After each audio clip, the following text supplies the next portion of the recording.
नमस्कार दोस्तों, स्वागत है आप सभी का आपके अपने YouTube channel GR Hindi classes में।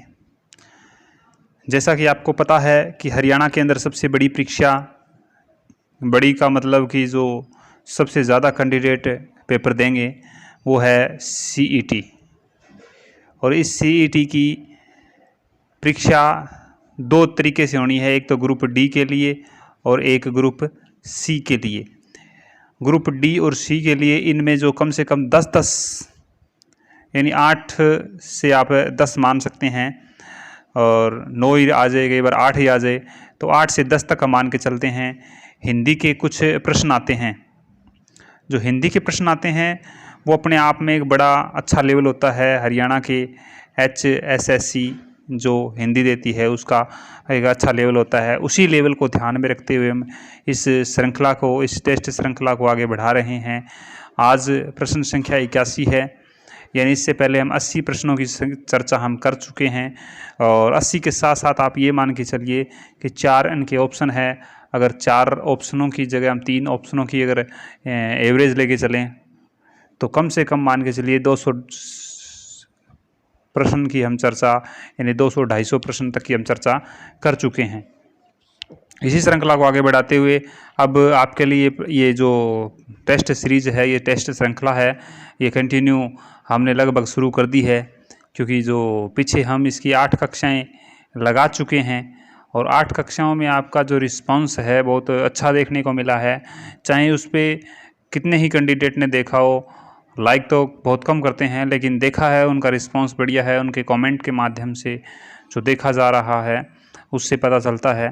तो इसी प्रकार से आप के लिए हम ये चीज़ लेके आए हैं आज। इस आगे फिर से आज 10 प्रश्नों की हम चर्चा करेंगे, 10 प्रश्नों की चर्चा करेंगे। और उसी प्रकार से जैसे हम करते आए हैं, ऑप्शन के माध्यम से हर ऑप्शन को समझने की कोशिश करेंगे। आप पूरा अपना मनोयोग के साथ पूरा ध्यान लगाकर एकाग्रचित होकर देखें। और मैं दिखता नहीं इस में, क्योंकि जो मैं कराता हूँ तो इसमें दिखाई नहीं देता। इसके लिए देखो एक प्लस पॉइंट भी है, हर चीज़ को पॉजिटिव लेके चलना आपको। इसमें एक प्लस पॉइंट भी है। ये प्लस पॉइंट ये है कि जो मैं आपको करवा रहा हूँ, तो एक तो आप कहते हैं कि देखने से, जो सामने लिखा हुआ है उसको देखने से कहते हैं कि ज़्यादा सीखा जाता है। तो आप देख तो रहे हैं, जो हम करवा रहे हैं आपको वो देख रहे हैं आप। और एक सुनने से, और जो मैं बोल रहा हूँ ना, अब मैं आपको सामने दिखाई नहीं दे रहा फिजिकली, तो आप क्या सोचोगे कि सर जो बोल रहे हैं, कुछ जो हमें बता रहे हैं उसको ध्यान से सुने, क्योंकि आप मेरी आवाज़ को सुन रहे हो और प्रश्नों को सामने देख रहे हो। तो ये आपके लिए 100% एक अधिगम का काम करेगा।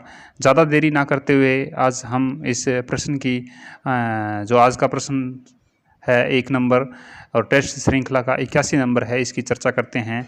इसमें दिया है कि ओ का उच्चारण स्थान क्या है। उच्चारण स्थान यानी ओ कौन से उच्चारण स्थान से बोला जाता है। क्या ये दंत से बोला जाता है, क्या ये कंठ से क्या दंतोष्ठ से बोला जाता है, क्या ये कंठोष्ठ से बोला जाता है, क्या ये तालु से बोला जाता है, क्या ये मूर्धन्य से बोला जाता है। दंतोष्ठ का मतलब होता है कि दांत और होठों से बोला जाता है। कंठोष्ठ का मतलब कंठ और होठों से बोला जाता है। कंठ तालु का मतलब होता है कंठ और तालु से बोला जाता है। और मूर्धन्य का जो होता है वो क्या मुख से बोला जाता है। तो इसी को ध्यान में रखते हुए ओ का उच्चारण स्थान आपको मैं बता देता हूँ कि ओ का उच्चारण स्थान कंठ ओष्ठ होता है। क्या होता है? कंठ और होठों से ये बोला जाता है। इसी प्रकार से इसका उत्तर हुआ बी। क्या हुआ? बी। किस प्रकार से हुआ? कंठ और ओष्ठ, इसके 2 उच्चारण स्थान क्यों हैं, इसकी चर्चा मैं कर लेता हूँ। जैसे आपको बता दूं कि ओ का निर्माण किससे हुआ है। ओ का निर्माण हुआ है ए और प्लस में ऊ से। किससे हुआ है? ए प्लस ऊ से। ए धन ऊ से हुआ है। यानी अब आपको बता दूं कि ए का उच्चारण स्थान क्या होता है। यदि ए का उच्चारण स्थान क्या होता है? ए का उच्चारण स्थान होता है कंठ। क्या होता है? कंठ होता है। ए का उच्चारण स्थान क्या होता है? ए का उच्चारण स्थान होता है कंठ और प्लस में अगर ए और ऊ मिलकर ओ का निर्माण होता है। किसका निर्माण होता है? ओ का निर्माण होता है। तो इसी प्रकार से ऊ का उच्चारण स्थान क्या होगा?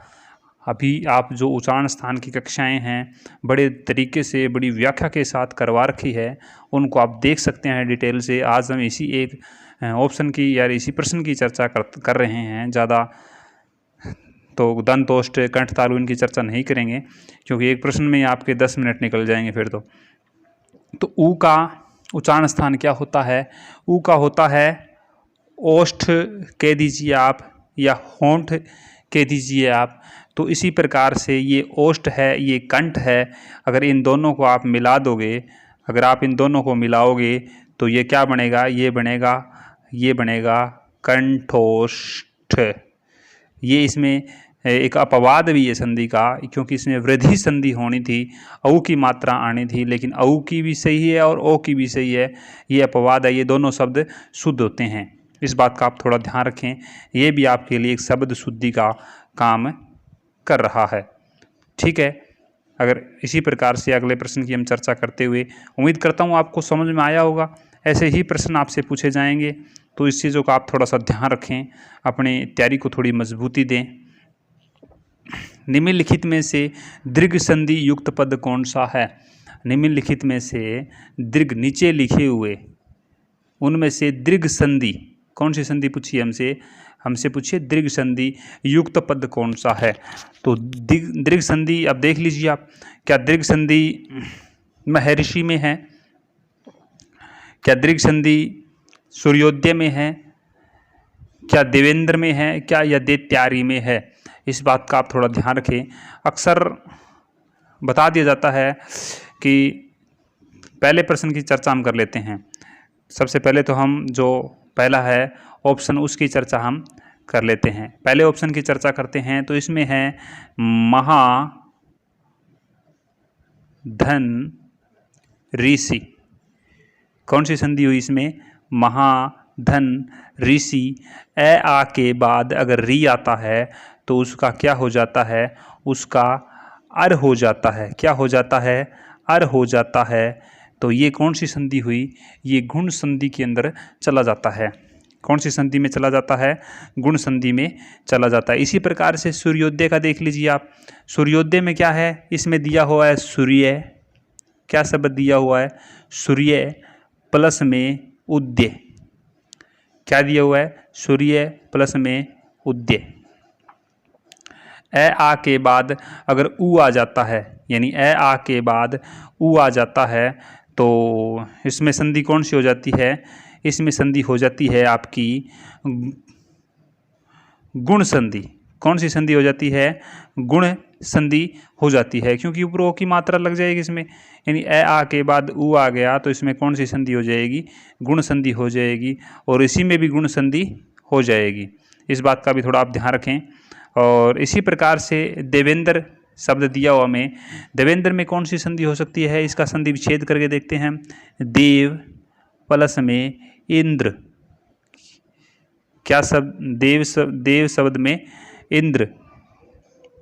देव प्लस में इंद्र। देव प्लस में इंद्र। ए आ के बाद ई आने पे, ए आ के बाद ई आने पे ए हो जाता है। ए आ के बाद ऊ आने पे ओ हो जाता है। ए आ के बाद री आने पे अर हो जाता है। ए आ के बाद ऊ आने पे ओ हो जाता है। तो ये तो सारे की सारी संधि के जो ये नियम है, ये तो गुण संधि के सारे के सारे। तो उत्तर कौन सा हुआ? उत्तर हुआ हमारा दैत्यारी। क्या हुआ? दैत्यारी। दैत्यारी। ऑप्शन कौन सा हुआ? डी। ऑप्शन कौन सा हुआ हमारा? उत्तर कौन सा हुआ? डी, दैत्यारी। जैसे दैत्य, दैत्य प्लस में अरी, दैत्य प्लस में अरी। इसी प्रकार से ये शब्द हमारा क्या बन गया? दैत्यारी। इसमें ए आ के बाद ए आ आने पे आ की मात्रा लग जाती है, तो ये शब्द बन जाता है हमारा दीर्घ संधि युक्त पद बन जाता है। उम्मीद करता हूँ आपको ये समझ में आया है। इसी प्रकार से प्रश्न संख्या आज का 3, उसकी चर्चा हम करते हैं। प्रश्न संख्या 3 की चर्चा करते हैं। इसमें दिया हुआ है कि वकील शब्द किस भाषा का शब्द है। बड़ा अच्छा प्रश्न है, ये भी परीक्षा में बार बार पूछ लिए जाते हैं, क्योंकि कई बार ये पूछे गए हैं प्रश्न कि जो शब्द होते हैं उनकी प्रकृति उन हमसे पूछ लेते हैं। ये तत्सम है, तद्भव है, देशज है, विदेशज है, या फिर ये कौन सी भाषा का है, विदेशी है तो कौन सी भाषा का है। तद्भव है तो तद्भव पता है आपको हिंदी का, तत्सम है तो संस्कृत का, देशज है तो देश में उत्पन्न हुए कुछ ऐसे शब्द जो देशज कहलाते हैं। लेकिन कुछ विदेशी भाषा है और उन विदेशी भाषाओं में से आपसे ये पूछ लिया जाता है कि ये शब्द कौन सी भाषा का है। इसका ज़्यादा देरी ना करते हुए मैं आपको बता देता हूँ, ये अरबी भाषा का है। जिस प्रश्न में ज़्यादा समझाने की ज़रूरत होगी उसमें ज़्यादा हम समझाएंगे। इसमें सिर्फ आपको ये याद रखना है कि वकील शब्द है वो अरबी भाषा का है। इस बात का थोड़ा आप ध्यान रखें कि वकील शब्द है वो अरबी भाषा का शब्द। इसमें एक विशेष बात याद रखने वाली है आपको, जो अरबी और फारसी भाषा के कुछ शब्द होते हैं उन शब्दों के भी जो उन वर्णों के नीचे नुक्ता लगा हुआ मिलता है आपको। अधिकांशतः जो 5 वर्ण होते हैं, कौन से वर्ण होते हैं, वो 5 वर्ण होते हैं और उनके नुक्ता लगे होते हैं जो अरबी फारसी भाषा के हैं। और अगर आपसे पूछ ले हमारी हिंदी के अंदर ऐसे कितने वर्ण हैं, हिंदी वर्णमाला में से कितने वर्ण हैं जो विदेशी है, और उन तो आप ये कहेंगे कि वो टोटल या कुल मिलाकर 6 होते हैं।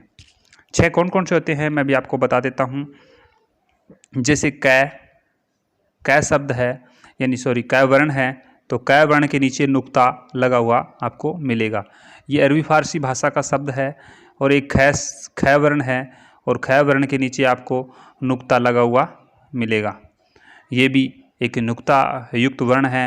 जैसे एक गै वर्ण है और गै वर्ण के नीचे भी आपको नुक्ता लगा हुआ मिलेगा।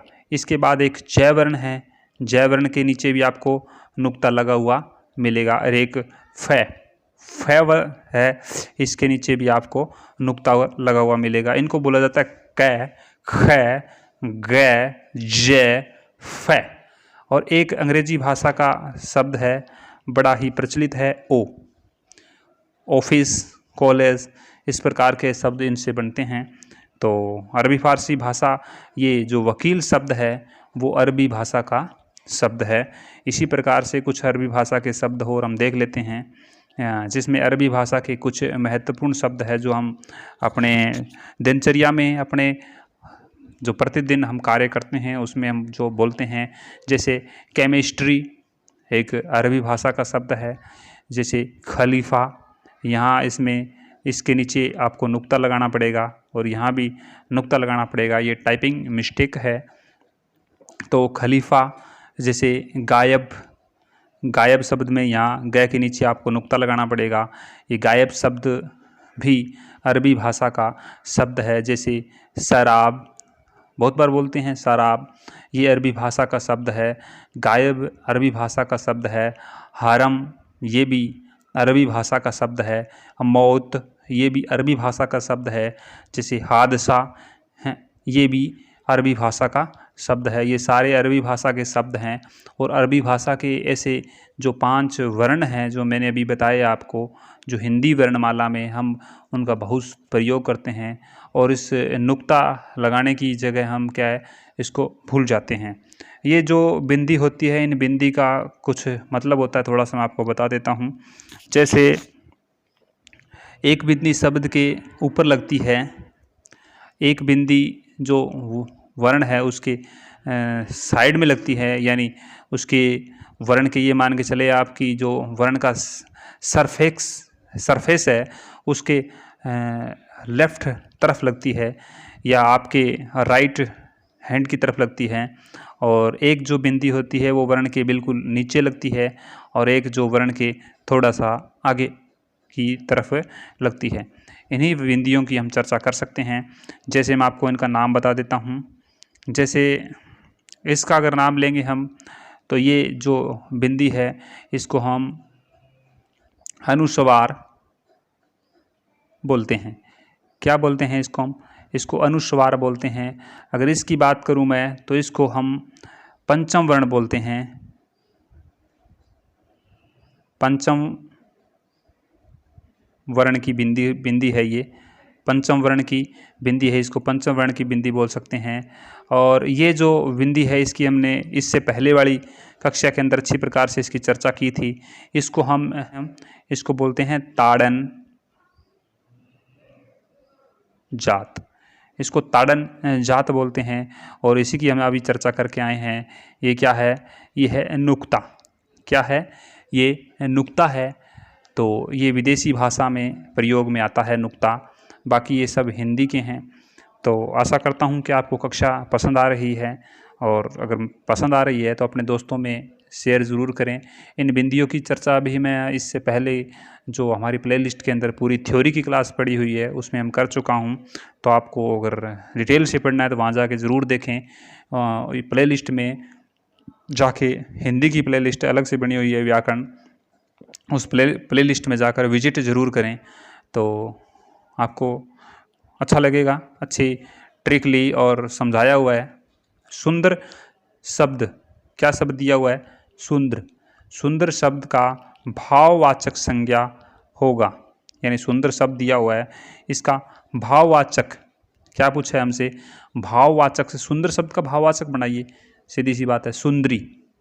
अब दिया उसमें शब्द सुंदरी, तो सुंदरी शब्द है सुंदरता। सुंदरता कोई चीज़ की सुंदरता के लिए विशेष बल डाल दिया इसने, लेकिन सुंदरी शब्द है एक विशेषण है। सुंदरी शब्द क्या है? एक विशेषण है। ये सुंदरी शब्द क्या है? सुंदरी शब्द है विशेषण। सुंदरी शब्द है विशेषण। और सौंदर्य, यही हमारा उत्तर है, सौंदर्य। और सुंदरतम, सुंदरतम की, सौंदर्य को एक और नाम से भी हम बोल सकते हैं। सौंदर्य को हम सुंदरता भी कह सकते हैं। क्या कह सकते हैं? सुंदरता। इसको हम सुंदरता भी बोल सकते हैं, सौंदर्य भी बोल सकते हैं। यही जो सुंदर का भाववाचक संज्ञा के रूप में प्रयोग लिया जाएगा। और सुंदरतम क्या है? सुंदरतम है कि जैसे बहुत सारे लड़की लड़के या कोई वस्तु प्राणी कोई भी है, उसमें से किसी एक वस्तु को, किसी एक को ये बता देना कि ये इन सभी से सुंदर है। ये क्या है? इन सभी से सुंदर है। तो इसके लिए जो प्रयोग लाया जाएगा वो लाया जाएगा सुंदरतम, यानी बहुत सारे ग्रुप में से किसी एक विशेष को बता देना। इसी प्रकार से प्रश्न संख्या आज की 5, और इसमें दिया हुआ है कि वह पुस्तक मेरी है। वह पुस्तक मेरी है, रेखांकित शब्द में विशेषण है। वह पुस्तक मेरी है, रेखांकित, जो रेखांकित इसमें किया नहीं है मैं कर देता हूँ। रेखांकित, रेखांकित जो शब्द है उसके अंदर ये बताइए आप कि कौन सा विशेषण है। ये जो विशेषण दिया हुआ है ये रेखांकित, यानी इसमें कौन सा विशेषण है? या व्यक्तिवाचक विशेषण है, सार्वनामिक विशेषण है, या परिमाणवाचक विशेषण है, या गुणवाचक विशेषण है? कौन सा विशेषण है?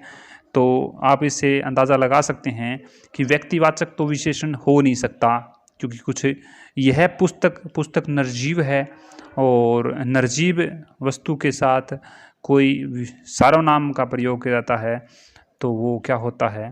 वो उसका अगर विशेषता बता रहा है, अगर किसी वस्तु के साथ सार्वनाम का प्रयोग किया जा रहा है तो वो विशेषण बन जाता है। ये निर्जीव वस्तु है और संज्ञा है, और इस संज्ञा से पहले किसी सर्वनाम का प्रयोग किया जा रहा है तो वो विशेषण बतौर विशेषण के तौर पर कार्य करेगा।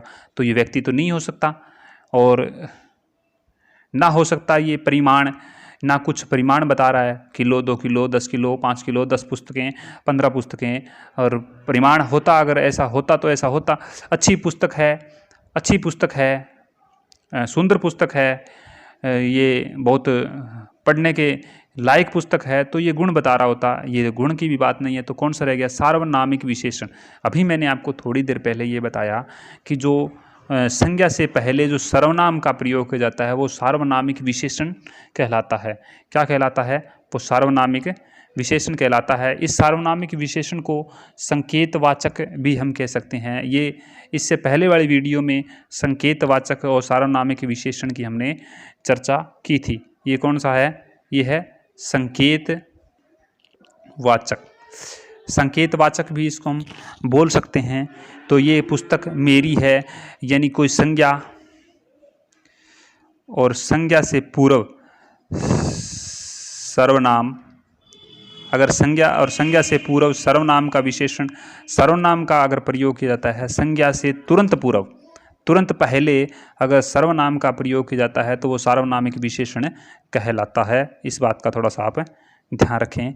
तो वो क्या कहलाता है? वो सार्वनामिक विशेषण कहलाता है।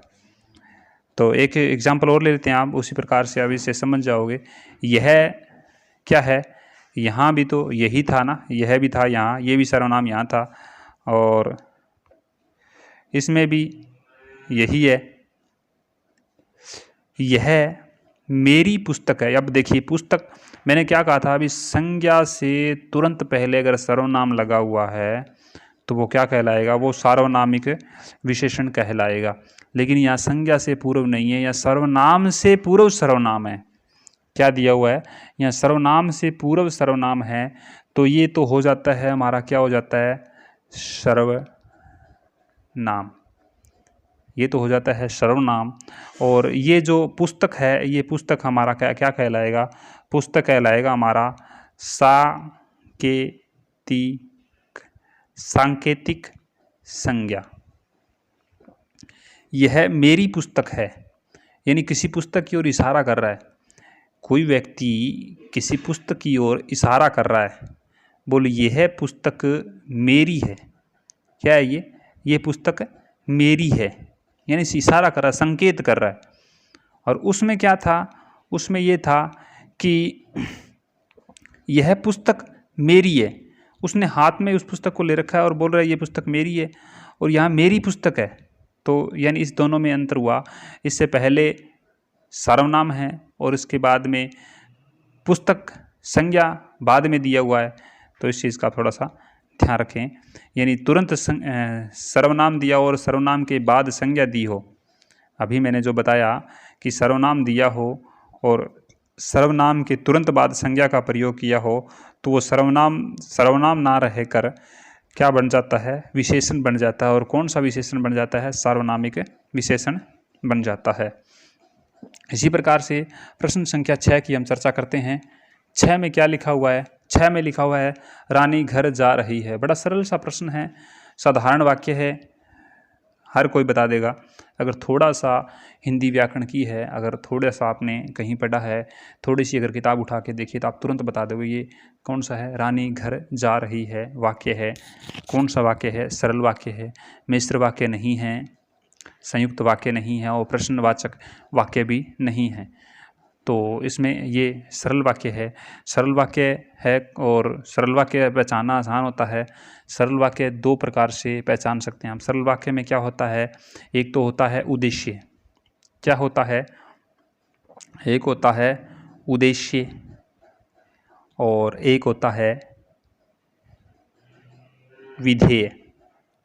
यानी वाक्य में कोई सा वाक्य हो, सरल वाक्य हो, मिश्रित वाक्य हो, संयुक्त वाक्य हो, उसमें आपको एक तो उद्देश्य मिलेगा और एक मिलेगा आपको विधेय।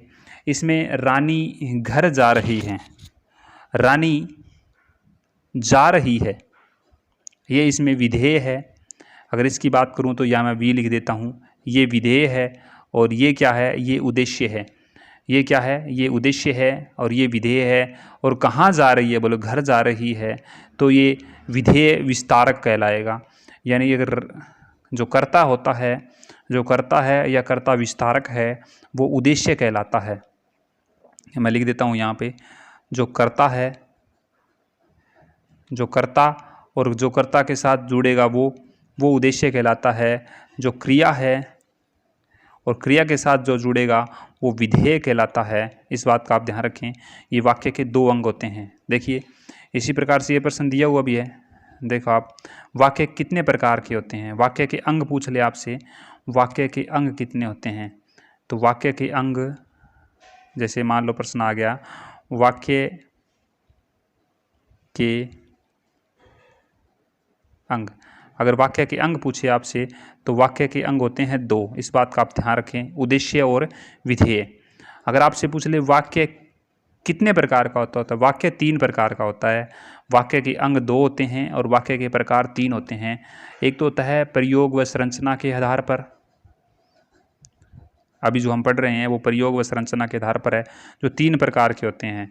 प्रयोग व संरचना के आधार पर वाक्य कितने प्रकार का होता है? 3 प्रकार का होता है। कौन सा होता है ये देख लीजिए, सरल वाक्य, मिश्र वाक्य और संयुक्त वाक्य। ये सरल वाक्य, मिश्र, संयुक्त वाक्य और मिश्र वाक्य, ये 3 प्रकार के होते हैं। और एक अर्थ के आधार पर जो वाक्य होता है वो 8 प्रकार का होता है। अर्थ के आधार पर वाक्य कितने प्रकार का होता है? अर्थ के 8 प्रकार का होता है। और क्रिया के आधार पर वाक्य 3 प्रकार का होता है, जिसमें आपको क्रिया मिलेगी अकर्मक, सकर्मक और द्विकर्मक। तो इसी प्रकार से दो कर्म है, एक कर्म है, तो आप देख सकते हैं। अगला प्रश्न देखिए, जो संयुक्त वाक्य है उसको पहचानने के लिए कुछ जो नियम होते हैं, अधिकांशतः आपको ये परीक्षा में जब प्रश्न पढ़ रहे हैं तो आपको पहचानने में मदद करते हैं।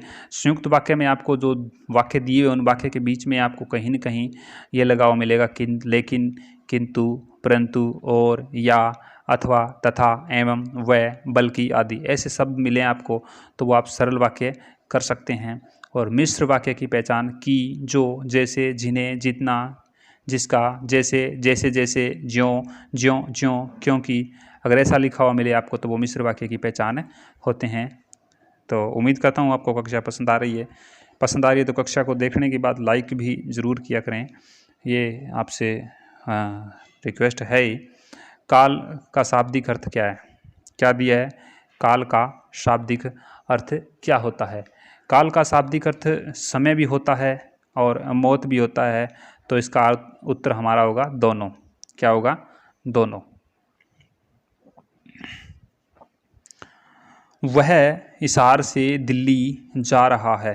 वह हिसार से दिल्ली जा रहा है। हिसार से निकल गया और दिल्ली जा रहा है। हिसार उसका घर है, ये मैंने इससे पहले वाली वीडियो में भी समझाया था आपको। भी वह यहाँ से निकल कर यहाँ जा रहा है, तो इससे हिसार से, ये मान लीजिए हिसार है और ये क्या है? दिल्ली।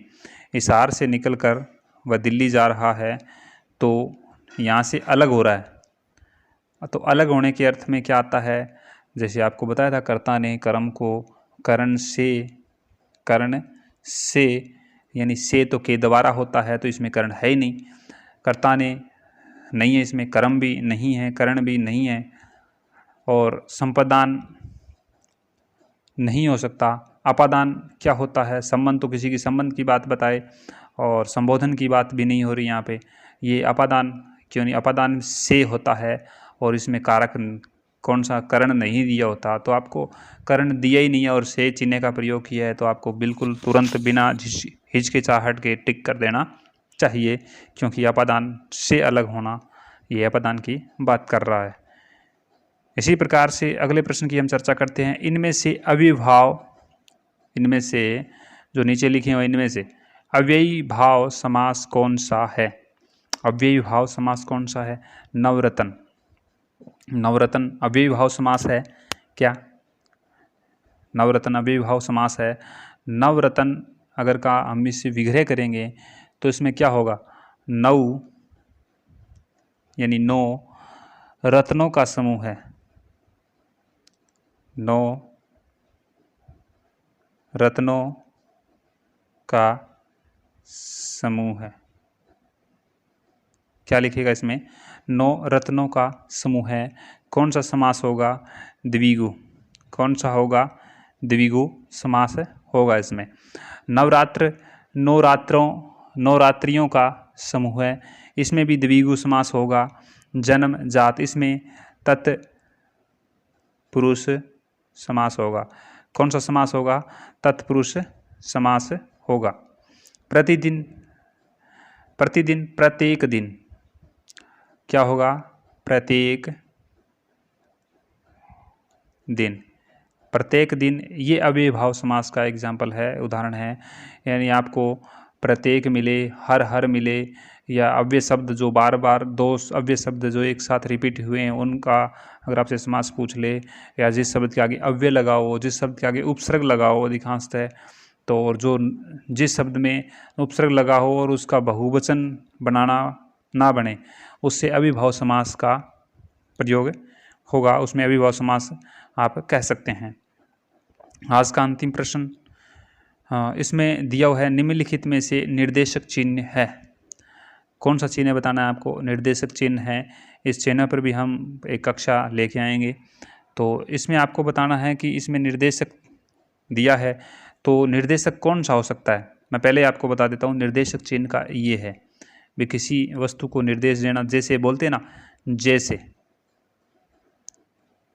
डैश लगा देते हैं, तो जैसे ही बोला हमने तो इसको डैश भी कह देते हैं, और ये निर्देशक कहलाता है।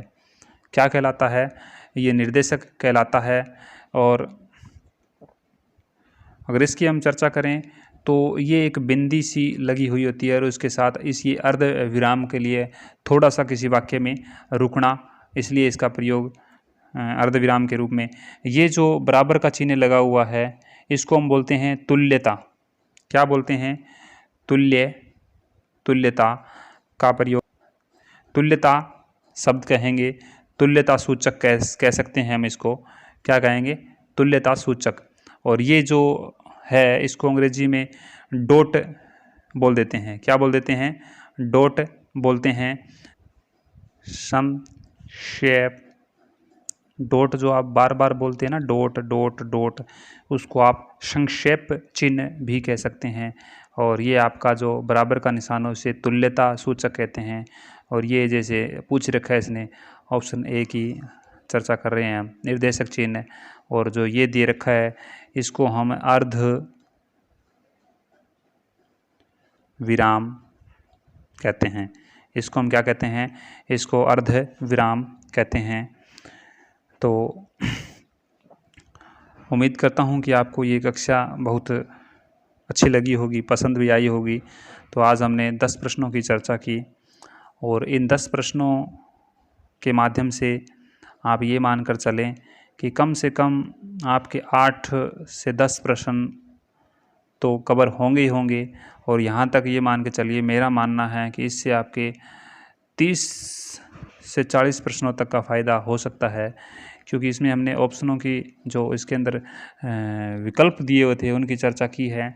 उनके माध्यम से आप कुछ न कुछ डायरेक्ट इनडायरेक्ट सीख गए हैं।